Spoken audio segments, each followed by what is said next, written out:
Well, things are really heating up across western Washington this week. The National Weather Service has just issued a red flag warning for tomorrow. Let's go to Adam Claibon now with those details. Yeah, so we're still going to have a really dry air mass in place, Steve, and that's going to come along with that elevated fire risk, mainly for areas across the Cascades, Central and South Cascades.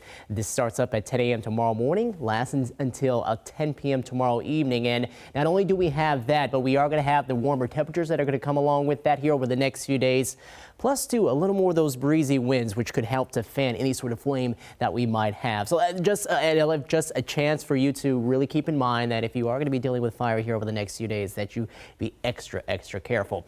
Paradise right now, beautiful look at the skies right here. And of course, where you have snow, of course, the risk is not going to be nearly as high for those fires to be able to spread. Now, we are going to talk about the air quality here because you can see western Washington and really pretty much the entire state under good air quality right now. But we have a few very small fires across southern parts of British Columbia that have developed, and that is going to be bringing some wildfire smoke to some of our northern communities up here around Whatcom County, parts of the San Juan Islands, going through parts of the Olympic Peninsula as well.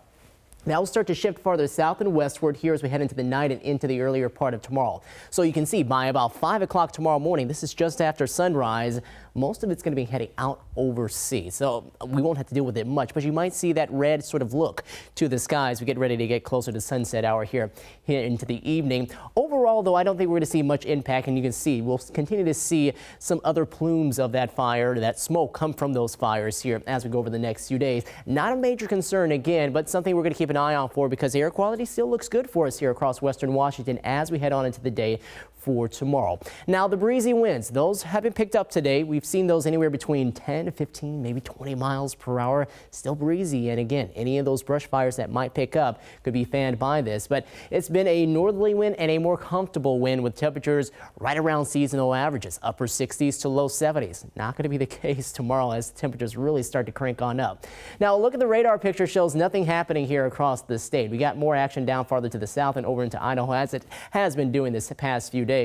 We'll have high pressure right here that's just off of the coast start to combine and really work in tandem with another one across central and North America, more into the northern parts of the U.S., southern parts of Canada, and that's what's going to help to really crank up the temperatures. Now you can see as far as the skies, it's going to keep them clear. We'll see a few high thin clouds as we head on into the day for tomorrow, and for the day on Wednesday too, just a few of those clouds passing on by. Not a whole lot more than that, but wait until you see some of those temperatures. Upper 40s to low 50s for those lows tonight. Kind of a chillier start to tomorrow, but then we get into the day tomorrow, and this is only going to be the start of a 3-day event for us. 84 in Linden, 80 in Bellingham, 80 in Arlington, so some spots getting into the 80s, while areas right along the immediate coastline right there are getting closer to Puget Sound, upper 70s. We'll see more 80s as you go farther to the south, and expect those to stick around with possible 90s into Wednesday. That will be your hottest day here of the week. Low 80s on Thursday will cool down substantially Friday and Saturday with a few showers around.